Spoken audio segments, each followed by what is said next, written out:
Shalom saudara-saudara dimanapun kita berada. Shalom. Selamat pagi semuanya. semuanya. Selamat pagi. Di pagi yang indah ini mari kita menyembah Tuhan.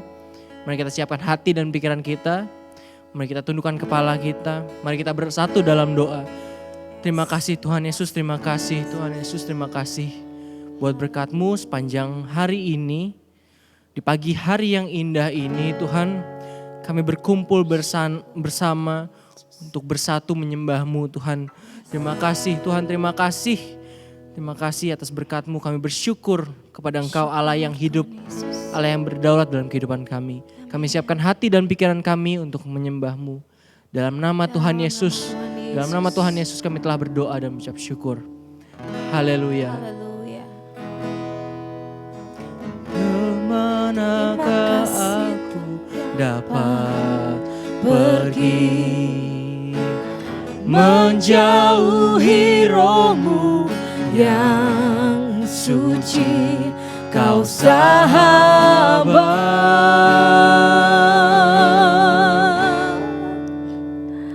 dan Kau dekat.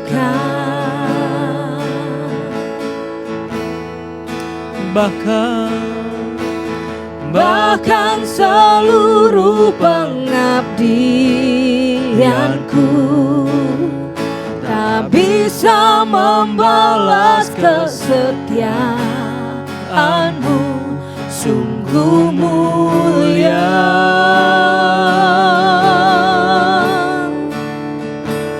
dan berharga.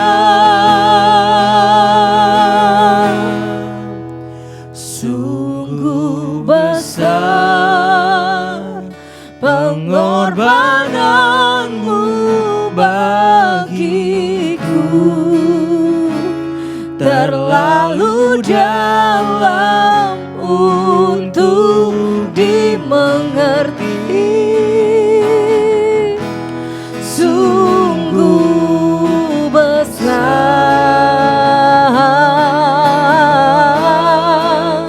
sungguh indah yang Kau pikirkan tentangku, tak terselami bagiku. Sungguh indah,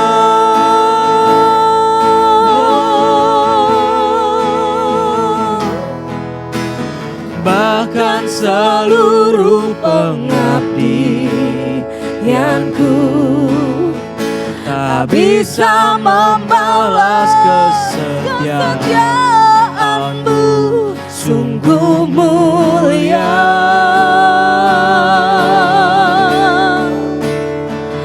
dan berharga. Sungguh besar, sungguh besar pengorbanan-Mu bagiku, terlalu dalam untuk dimengerti. Sungguh besar,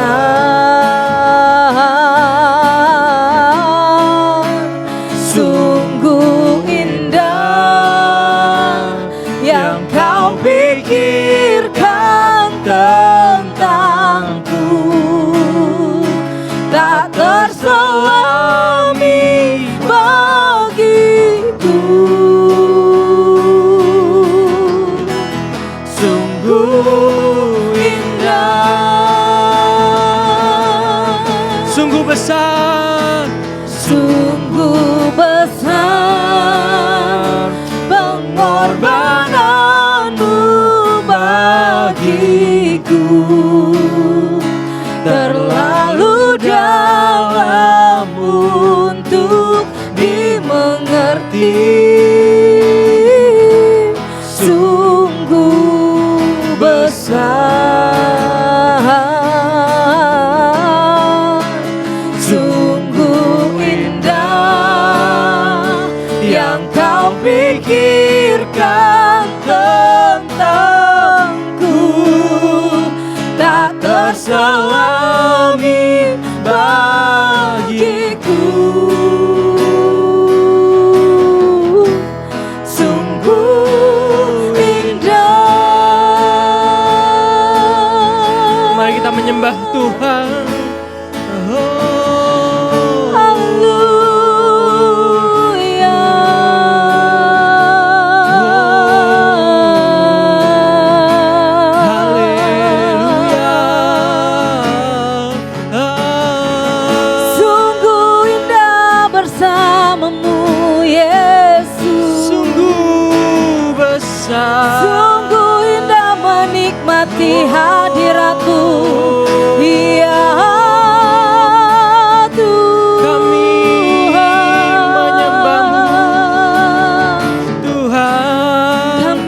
segala berkat. Terima kasih Tuhan, yang Kau Allah yang besar bagi kami.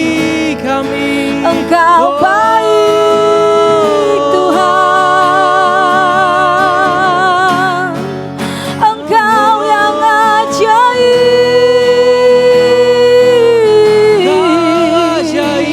Tuhan. Sungguh besar kasih setiamu, sungguh besar kesetiaanmu Tuhan.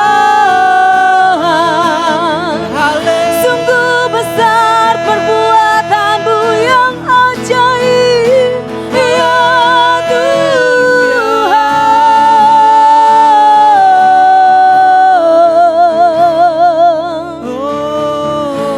Terima kasih Yesus Tuhan. Kami bersyukur Tuhan Yesus, Engkau yang menjadi kerinduan hidup kami ya Tuhan. Biarlah seumur hidup kami tetap setia menyembah Engkau Allah yang benar, Tuhan Yesus Juru Selamat kami. Terima kasih Tuhan Yesus. Tiba saatnya kami mau mendengarkan firman-Mu Tuhan. Biarlah firman-Mu menjadi rema buat kami yang mendengarkan. Menjadi kekuatan dan pengharapan di hari-hari ke depan kami ya Tuhan. Karena kami aman di dalam perlindungan-Mu Yesus. Urapi setiap kami ya Roh Kudus. Penuhi kami dengan hikmat-Mu, pengertian akan kebenaran-Mu ya Tuhan. Sehingga kami menjadi anak-anak-Mu yang setia dan menjadi pelaku firman sampai pada hari kedatangan-Mu Tuhan. Terima kasih Tuhan Yesus. Kami mengucap syukur buat segala kebaikan-Mu dalam hidup kami. Di dalam nama Tuhan Yesus Kristus, kami siap akan firman-Mu. Haleluya. Amin. Amin. Terpujilah Kristus Yesus.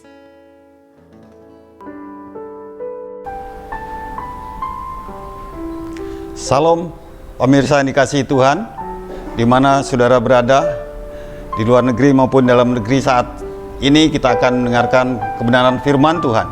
Yang kita akan sama-sama untuk membaca firman Tuhan dalam Matius 26 ayat 36 sampai ke 46. Yang berjudul di situ di atas firman Tuhan mengatakan, ialah dengan jelas firman Tuhan katakan di Taman Getsemani.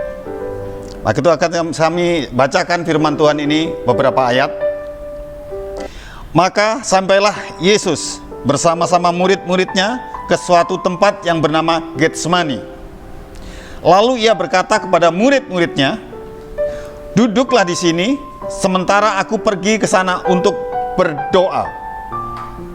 Dan ia membawa Petrus dan kedua anak Zebedius sertanya. Maka mulailah ia merasa sedih dan gentar. Lalu katanya kepada mereka, "Hatiku sangat sedih, seperti mau mati rasanya. Tinggallah di sini dan berjaga-jagalah dengan aku." Maka ia maju sedikit, lalu sujud dan berdoa, katanya, "Ya Bapa, jikalau sekiranya mungkin, biarlah cawan ini lalu daripadaku, tetapi janganlah seperti yang ku kehendaki, melainkan seperti yang Engkau kehendaki." Yang ke-40, setelah itu ia kembali kepada murid-muridnya dan dapati mereka sedang tidur, dan ia berkata kepada mereka, kepada Petrus, "Tidakkah kamu sanggup berjaga-jaga 1 jam dengan aku?" Puji Tuhan, pembacaan firman Tuhan tidak akan selanjutnya. Kita akan renungkan kebenaran firman Tuhan, dan biarlah firman Tuhan ini boleh mendapat tempat di hati kita. Bahkan mereka yang mendengar pada saat ini, mereka boleh mengikuti teladan daripada Tuhan Yesus Kristus. Maka ini saya beri judul dengan kata tekun berdoa. Ini ada salah satu contoh. Alkitab mengisahkan bahwa tokoh-tokoh iman seperti Abraham, Musa, Daniel, Esther di Perjanjian Lama dan Perjanjian Baru. Ada juga dikatakan di sana adalah Rasul Paulus, Petrus dan selanjutnya. Mereka itu contoh-contoh yang sangat tekun untuk berdoa. Hal ini menyiratkan bahwa doa memang memegang peranan penting di dalam kehidupan orang-orang percaya. Maka dari itu, juru selamat kita pun, Tuhan Yesus, melakukan hal yang sama. Bagi Yesus adalah prioritas utama dalam kesehariannya. Sebelum dia pergi untuk melayani, maka datang kepada Bapanya. Dia selalu mendahului hari-harinya dengan doa dan bersekutu dengan Bapa di surga. Maka itu saudaraku yang kasih dalam Tuhan Yesus Kristus, dalam menghadapi cawan penderitaan yang harus diterimanya untuk menebus dosa-dosa manusia, khususnya saya dan saudara-saudara, ia berdoa meminta kekuatan kepada Bapanya, supaya bukan kehendaknya yang terjadi, melainkan kehendak Bapa di surga yang jadi. Ya, puji Tuhan. Maka itu ini teladan yang sangat luar biasa yang diberikan kepada kita. Sebab kita sebagai orang-orang percaya harus mengikuti teladan Tuhan Yesus Kristus. Maka dari itu, kalau kita melihat di sini, Bapa di surga itu yang kita panggil dengan Bapa surgawi, Bapa kita, dia yang selalu memberikan jawaban dalam kehidupan orang-orang percaya.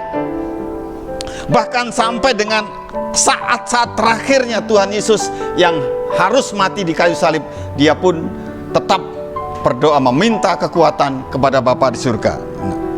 Sebagai pengikut-pengikut Kristus, saudaraku yang dikasihi Tuhan, kita harus meneladani apa yang dikatakan oleh Yesus sendiri waktu dia berdoa di Taman Getsemani. Ketika kita merasakan bagaimana pengikut-pengikut orang yang seperti saya dan saudara-saudara ingin untuk mendapatkan jawaban yang tepat, kita datang kepada Bapa di surga. Nah, kita harus menjadikan doa sebagai prioritas utama dalam kehidupan kita. Karena apa? Sebelum melakukan segala sesuatu, aktivitas dan kegiatan kita, setiap saat kita boleh datang kepada Tuhan, berlutut, berdoa dan tekun, meminta kepada Bapa di surga untuk menyertai kita. Nah, pada kesempatan ini kita akan melihat beberapa hal. Mengapa doa itu begitu penting di dalam kehidupan orang-orang percaya? Sebab doa, kalau kita melihat banyak sekali hal yang harus kita lakukan dengan doa. Itu adalah yang terutama dalam kehidupan kita. Sebelum melakukan segala sesuatu, kita minta kepada Tuhan Yesus Kristus yang di surga itu untuk memimpin kita, memberkati kita dengan cara kita berdoa. Yang pertama, dengan berdoa membuat kita senantiasa siap. Dengan berdoa membuat kita senantiasa siap. Siap dengan apa? Nah, saudaraku dikasih dalam Tuhan Yesus, dalam doa kita menerima kekuatan dan pertolongan dari Allah. Sebab Allah yang dapat memberikan jawaban melalui doa-doa kita itu. Bahkan melalui doa, Allah berbicara dan menyampaikan sesuatunya kepada kita, dan kita pun meminta kepada Bapa di surga dengan cara melalui doa. Sebab kita di sini sebagai orang yang percaya memerlukan pertolongan Tuhan, yaitu meminta melalui doa kita. Bahkan semua orang-orang percaya selalu berlutut meminta kepada Bapanya di surga yang di surga itu, supaya memberikan jawaban tepat pada waktunya. Nah, puji Tuhan, kalau sekarang ini sebagai kita orang-orang Kristen yang tidak siap melakukan kehendak Allah, berarti adalah orang-orang Kristen yang merasa lemah dan tidak merasakan panggilan daripada Tuhan kita Yesus Kristus. Nah, saudaraku yang dikasih Tuhan Yesus Kristus, kalau kita melihat yang pertama ini adalah dengan berdoa membuat kita senantiasa siap. melakukan segala sesuatu untuk datang kepada apa yang kita kerjakan. Dan yang kedua, dengan berdoa membuat kita bergantung sepenuhnya kepada Tuhan kita Yesus Kristus. Itu kita bisa baca firman Tuhan di sana dalam 1 Korintus 2. Ya. 1 Korintus pasal 2 ayat 4 dan 5. Saya akan bacakan di sana firman Tuhan berbicara demikian. Baik perkataanku maupun pemberitaanku tidak kusampaikan dengan kata-kata hikmat yang meyakinkan, tetapi dengan keyakinan akan kekuatan roh. Yang kelima, supaya iman kamu jangan bergantung pada hikmat manusia, tetapi pada kekuatan Allah. Jadi kita mengandalkan kekuatan Allah. Ketika kita berdoa, berarti kita mengandalkan kekuatan Allah. Sementara kita ini tidak ada kekuatan apa-apa, tidak bisa mengandalkan kepintaran, kekuatan, tetapi kita mengandalkan roh yang memberi kekuatan kepada kita. Maka dari itu yang kedua ini, dengan berdoa membuat kita bergantung sepenuhnya kepada Allah. Nah, pengertian lain dari doa adalah tanda penyerahan diri kepada Tuhan.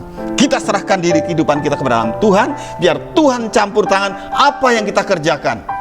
Tuhan Yesus campur tangan dan membuatnya kita berhasil. Di mana-mana semua orang kalau saat-saat ini selalu ada merasa ketakutan.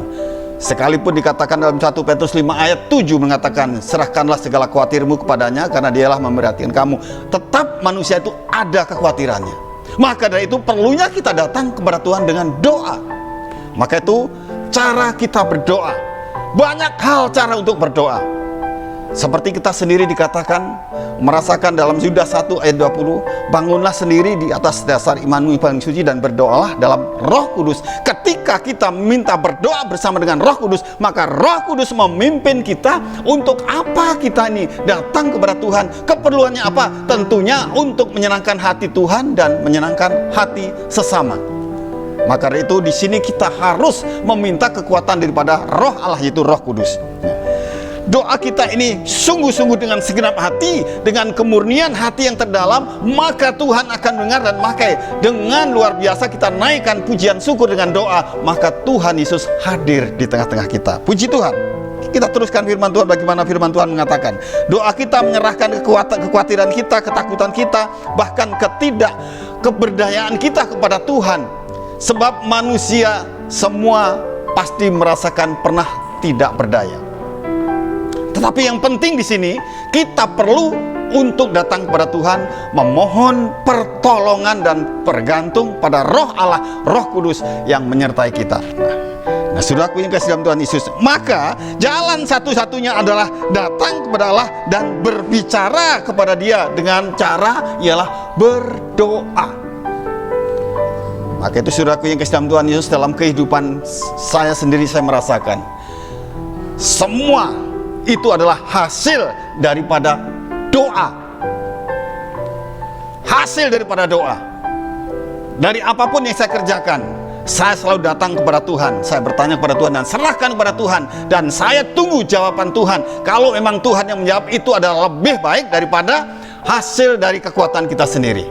Nah, saudaraku yang dikasihi Tuhan, kalau kita melihat bagaimana jawaban-jawaban doa, tentu di mana-mana manusia perlu berdoa. Suatu kali saya bersama-sama dengan rombongan pergi memancing, ya.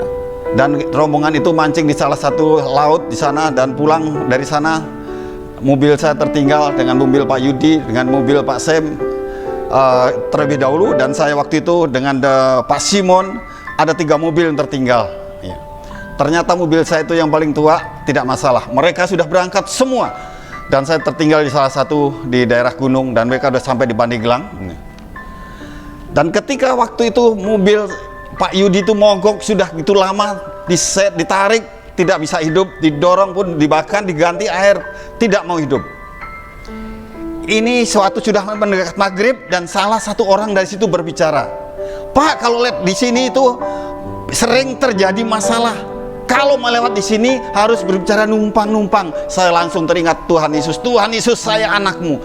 Saya harus numpang kepada Tuhan. Maka dari itu saya panggil saudara-saudara saya. Mari, ayo kumpul. Kita berdoa. Kita doakan mobil ini. Nah, saudaraku yang kasih dalam Tuhan Yesus, kita bersatu dalam doa. Ketika saya sudah tertinggal hampir 1 jam, mobil mogok hampir 1 jam, diapakan nggak hidup. Ketika setelah saya doakan, mobil tuh saya katakan supirnya, coba hidupkan. Langsung di starter, langsung hidup. Langsung katakan habis berdoa. Ketika saya berdoa dalam nama Yesus, kami patahkan segala kuasa jahatnya. Teman-teman saya seperti di bulu kuduknya merinding semua, katanya, wah seperti ada sesuatu yang keluar. Begitu setelah amin mobil hidupkan, langsung hidup. Dan saat itu tidak pernah mogok-mogok lagi. Padahal mobil masih baru saat itu. Karena apa? Kuasa si jahat. Maka dari itu kita yang sudah percaya pada Kristus diberikan kuasa melalui doa itu. Kita doakan hal-hal yang demikian. Banyak hal yang kita harus lakukan. Maka dari itu firman Tuhan ini mengatakan, pentingnya kita bertekun di dalam doa supaya apa yang kita kerjakan itu bisa menghasilkan yang maksimal. Nah, yang ketiga, dengan berdoa membuat kita seirama dengan kehendak dan tujuan Bapa. Apa tujuan kita untuk berdoa? Pasti kita minta tujuan. Tetapi kalau bukan kehendak Bapa di surga, maka kita tidak akan berikannya. Maka sekalipun berikan tepat waktunya, memang kita mintanya instan. Secara manusia pasti minta doa kita instan. Tidak bisa. Tetapi karena Kristus maunya demikian, maka kita diberikan yang terbaik sesuai dengan rencana dan kehendak Allah Bapa kita di surga. Seperti dikatakan dalam firman Tuhan, ya, di dalam Roma 8 ayat 26, 27, 28, dan jelas dikatakan bagaimana kita habis berdoa. Bahkan ayat yang selanjutnya yang terakhir, begitu semua sudah dapat jawaban, baru berkata, kita tahu sekarang Allah turut bekerja dalam segala sesuatu untuk mendatangkan kebaikan bagi mereka yang mengasihi Dia, yaitu bagi mereka yang terpanggil sesuai dengan rencana Allah. Semua ini kalau bukan rencana Allah, kita tidak bisa ada di sini. Maka dari itu, ini luar biasanya rencana Allah yang ada dalam kehidupan kita. Kita pakai untuk kembalikan, memuji dan menyenangkan Tuhan dan menyenangkan hati sesama. Ya, puji Tuhan. Maka dari itu, sebagaimana kita ketahui bahwa doa adalah komunikasi antara kita dengan Bapa kita di surga. Ya. Maka itu kita komunikasi melalui doa. Kadang-kadang ada orang berbicara demikian. Ya. Ketika dia berbicara agak galak, ngomong aja bisa, makanya otak jangan taruh di dengkul. Nah, katakan itu kadang-kadang benar. Itu kadang-kadang benar. Kita tidak bisa menyelesaikan dengan pikiran dan otak dan jenius yang jenius ini, tidak bisa. Tetapi kita datang kepada Tuhan melalui apa? Melalui lutut, dengkul kita berlutut, datang meminta kepada Tuhan. Maka Tuhan di surga menjawab. Ini luar biasanya. Suatu kali saya demikian. Apa yang harus saya kerjakan ini? Ada tamu yang begitu mau merepotkan di dalam keluarga umpamanya, ya. Suatu kali, ya, saya pernah demikian. Begitu bertamu, salam, ya, saya terima salam. Saya mau datang untuk nginep di sini seminggu dan membawa 2 anak dan istrinya, dan di rumah saya cuma 2 kamar dan saya juga 2 anak. Bagaimana? Waduh, saya berpikir, Tuhan tolong saya, bagaimana caranya ini? Saya suruh masuk, saya silakan bicara-bicara, ada apa ini? Karena saya seminggu lagi mau pindah, karena kontrakan sudah habis, saya numpang di rumah Bapak seminggu. Dan saat itu anak-anak sedang belajar, esoknya akan ulangan. Ya, saya pikir, wah Tuhan, bagaimana caranya? Saya masuk ke kamar, saya berdoa dan berlutut meminta pertolongan Tuhan. Bagaimana caranya Tuhan supaya saudara saya seiman ini tidak di sini? Nah, saya berdoa berlutut. Nah, saudaraku yang kasih Tuhan, ketika selesai saya berdoa dan saya menengok ke sebelah kanan saya, di situ adalah salah satu tempat yang tersenyum-senyum memandang kepada saya. Rupanya ini yang bisa menolong saya. Itu adalah celengan Semar, dia senyum-senyum. Saya tidak banyak bicara dan tidak bicara dengan istri, tidak bicara dengan anak-anak. Kalau tahu itu adalah celengan anak saya bekap dengan selimut, celengan itu saya getok palanya. Duk. Setelah saya getok, uangnya 75.000. Saudaraku yang Tuhan, saya berikan saudara seiman saya, Bapak di sini tunggu, nanti kalau saya kembali saya akan berikan tempat untuk Bapak, ya. Saya keluar, saudaraku yang Tuhan, saya cari kontrakan. Saya cari kontrakan, begitu baru masuk, ya, ke salah satu kampung dipanggil, dia kan banyak yang kenal daerah saya itu di sana di Kampung Bulak. Dipanggil namanya aja saya, mau kemana? Gitu. Saya mau cari kontrakan, ada itu bekas orang pakai satu rumah. ada kamar mandi 2 kamar gede-gede. Saya lihat, saya maksudnya berapa 1 bulan? Udah pakai berapa aja? Tuhan luar biasa. Saya katakan, oke, saya pakai 1 bulan, saya bayar.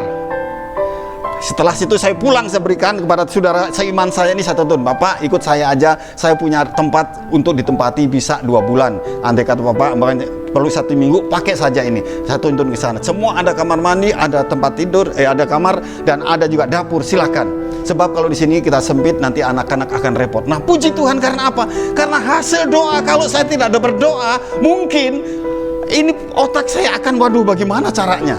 Karena apa? Karena luar biasanya hasil tekun berdoa, Tuhan memberikan jawaban kepada kita.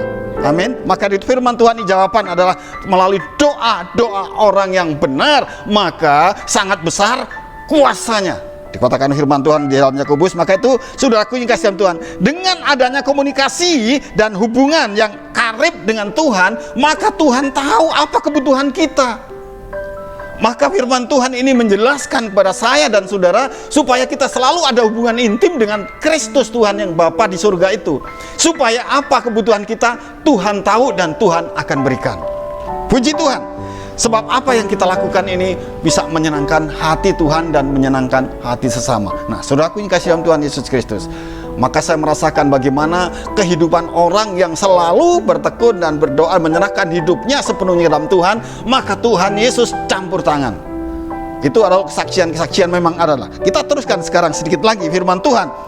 Sebab apa kata dia melihatkan? Sehingga apa yang kita lakukan tidak bertentangan dengan kehendak Allah kita di surga. Apa yang kita minta ini supaya tidak ada bertentangan. Kalau kita minta ini, wah tentunya tidak bisa, terlalu besar yang kita minta. Tentunya Tuhan akan menjawab, tetapi tidak akan cepat-cepat. Nggak tahu kapan waktunya.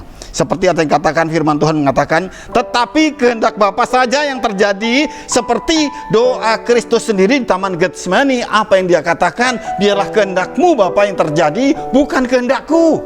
Kata Tuhan Yesus sendiri berbicara demikian. Maka dari itu kita pun demikian, sebagai anak-anak Tuhan, sebagai orang yang percaya, kita tidak bisa memaksakan, tetapi kita serahkan sepenuhnya ke dalam tangan pimpinan Tuhan. Dia yang akan berikan jawaban hidup kita. Nah, yang keempat, dengan berdoa kita memiliki kehidupan rohani di hadapan Allah. Dengan berdoa kita memiliki kehidupan rohani di hadapan Allah. Kita baca dalam Yohanes 6 ayat 63. Saya akan baca sementara firman Tuhan ini dalam Yohanes 6. Demikian firman Tuhan mengatakan, Yohanes pasal 6 ayat yang ke-63 berbicara demikian, rohlah yang memberi hidup, daging sama sekali tidak berguna. Perkataan-perkataan yang kukatakan kepadamu adalah roh dan hidup. Maka dari itu saudaraku yang kasih dalam Tuhan Yesus, setelah saya katakan roh yang memberi hidup, daging saya ini tidak berguna. Kalau tidak ada roh Allah yang beri kehidupan dalam hidup diri saya ini, saya tidak ada berada atau di hadapan saudara di tempat ini. Apa sebabnya? Karena roh Allah yang memberikan hidup itu, maka saya bisa berbicara ini. Karena apa? Karena pimpinan daripada kuasa Roh Kudus. Nah, maka dari itu di sini doa bagaikan napas kehidupan, doa bagaikan aliran darah yang mengalir dalam tubuh kita.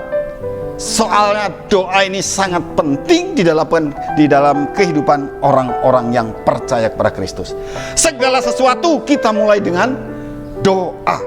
Puji Tuhan. Sebab apa? Seperti kita ini, kalau kita lepas daripada pokok anggur yang benar, itu dikatakan dalam Yohanes 15 ayat 7 selanjutnya, 1-7, bagaimana pokok anggur yang benar itu? Ketika kita menempel pada pokok anggur yang benar itu, maka kehidupan kita selalu menghasilkan buah, yaitu karena ada aliran yang terus mengalir dalam kehidupan kita. Kalau kita lepas dari pokoknya itu, otomatis ya matilah ranting itu. Seperti saya adalah rantingnya umpamanya, dan Yesus adalah pokok anggur yang benar. Ketika saya lepas daripada pokok itu, maka tidak ada aliran yang akan mengairi dan tidak ada makan itu, maka secara otomatis mati rohani. Bagaimana dengan hidup? Kalau kita menempel pada pokok anggur yang benar itu, yaitu ikuti teladan daripada Yesus Kristus sendiri. yaitu membaca kebenaran firman Tuhan. Kita berdoa, itu adalah teladan yang sudah diberikan Tuhan Yesus kepada kita, supaya kita hidup rohani kita ini. Dalam doa kita menyatu dengan Bapa di surga, yang sumber kehidupan itu. Jika kita tidak intim dan tidak menyatu dengan sumber kehidupan, maka saya bicara tadi, bisa mati rohani, tidak ada air kehidupan. Maka itu perlunya kita selalu memakan kebenaran firman Tuhan itu, karena hidup kita ini, roh kita ini perlu diberikan makanan rohani, dan tubuh ini berikan makanan jasmani. Nah, puji Tuhan. Maka dari itu kita harus menjadi orang Kristen yang benar-benar mau berserah kepada Kristus, supaya hidup kita tidak terlepas di dalam pandangan Dia. Maka itu firman Tuhan pada saat ini kita melihat bagaimana jika kita merasa tidak perlu berdoa, maka dikatakan orang Kristen yang sombong. Maka itu perlunya disadari bahwa kekuatan dan pengetahuan kita terbatas. Kita membutuhkan campur tangan Tuhan melalui doa. Melalui doa kita membutuhkan Dia. Supaya apa? Saudaraku dalam Tuhan, melalui kita selalu berdoa, selalu komunikasi dengan Kristus, memohon pertolongannya, sehingga apa yang kita lakukan melibatkan Tuhan Yesus Kristus sebagai juru selamat itu. Nah, sedikit lagi firman Tuhan katakan demikian. Maka dari itu saya menaskan, terima kasih Tuhan Yesus, Engkau yang selalu memperhatikan dalam kehidupan kami. Maka itu kami selalu berdoa. Bukan saya berdoa untuk diri saya sendiri, melainkan banyak orang. Sebagai seorang pemimpin harus bertanggung jawab untuk mendoakan banyak orang. Nah, saudaraku yang kasih Tuhan, orang Kristen yang menyadari pentingnya doa pasti akan menempatkan doa sebagai prioritas yang utama. Prioritas yang utama itu adalah doa, sehingga keseharian kita ini kita selalu ingat akan kebenaran Tuhan yang sudah diberikan kepada kita. Nah, maka itu doa bukanlah sekedar tindakan seremonial saja atau dikatakan bersifat liturgi, tidak, tetapi justru doa adalah merupakan suatu hubungan antara kita dengan Tuhan di surga yang membawa kepada kita hidup bersukacita dengan Tuhan. Maka itu pada sore atau saat ini kami merasakan hati yang bersukacita. Karena apa? Karena kita bisa bersama-sama menikmati kasih dan kemurahan Tuhan melalui hasil dari ketekunan berdoa. Puji Tuhan, kita berdoa. Haleluya. Terima kasih Bapa di surga. Pujian, hormat, dan syukur kami naikkan kepadamu, karena Engkau Allah yang setia, yang selalu memperhatikan akan permohonan doa kami. Ketika kami dengan tekun berdoa dan memohon kepadamu Tuhan, apa yang kami minta, Tuhan pasti akan memberikan sesuai dengan rencana dan kehendak Tuhan sendiri. Maka dari Tuhan Yesus, kami menyerahkan semua pemirsa yang sudah mendengar firman Tuhan pada saat ini. Mereka diberkati oleh kebenaran firman Tuhan. Apapun usaha, pekerjaan, rumah tangga mereka, Tuhan berkati. Terlebih Tuhan Yesus, tempat ini yang sudah Tuhan pakai untuk memakai kami sebagai orang-orang yang menjadikan saluran berkat, Tuhan pakai dengan luar biasa. Dan Tuhan berkati semua peralatan-peralatan yang ada, dan kami percayakan sepenuhnya Tuhan Yesus Kristus sendiri yang campur tangan dan memberkati tempat ini. Terima kasih Bapa yang baik. Maka dari itu Tuhan, kami menyerahkan semua pemirsa yang sudah mendengar, dan mereka Tuhan Yesus Tuhan pakai. Apapun Tuhan Yesus keadaan mereka, Tuhan pulihkan. Kalau mereka sakit, dalam nama Yesus, darah Kristus menyembuhkan. Kami percaya bilur-bilur Tuhan Yesus menyembuhkan. Terima kasih Bapa yang baik. Kami percaya Tuhan, Engkau mendengar seru doa kami pada saat ini. Karena dengan segenap hati doa kami naikkan di dalam nama Tuhan Yesus Kristus, Juru Selamat kami. Haleluya, haleluya. Amin. Haleluya, puji nama Tuhan. Bapak Ibu Saudara-saudari terkasih, kita percaya kita semua sudah diberkati oleh kebenaran firman Tuhan, dan kita juga diberkati dengan pujian penyembahan, dan juga ada beberapa kesaksian yang seringkali kita dengarkan, yang dapat kita dengarkan di dalam program Voice of Hope, Suara Pengharapan. Mengucap syukur buat Tuhan Yesus yang luar biasa buat setiap kita. Amin. Dan saat ini kalau Bapak Ibu Saudara-saudari terkasih rindu untuk menyampaikan permohonan doa, bisa langsung menuliskannya kepada komen yang ada di YouTube, atau dapat mengirimkannya melalui card center yang tertera pada layar. di mana kami tim dari Gunung Tawar Ministry akan terus mendukung dalam doa setiap doa-doa yang Bapak, Ibu, Saudara-saudara terkasih kirimkan pada kami. Dan kami percaya ada kekuatan yang baru, ada pemulihan, ada terobosan yang luar biasa. Demikian pula dengan Bapak Ibu yang ingin menabur dalam bentuk kesaksian, ucapan syukur, apapun itu, bisa menghubungi call center yang ada di layar, sehingga kita sama-sama boleh menjadi satu tim di dalam Tuhan Yesus Kristus untuk melayani Tuhan, untuk kemuliaan namanya, bahkan untuk memberitakan kebenaran firman Tuhan sampai ke ujung-ujung bumi. Terima kasih buat setiap apapun yang sudah Bapak Ibu Saudara-saudari lakukan, baik dukungan doa pada setiap kami percaya Tuhan Yesus Kristus akan membalaskannya berlipat kali ganda. Terima kasih, haleluya, puji nama Tuhan.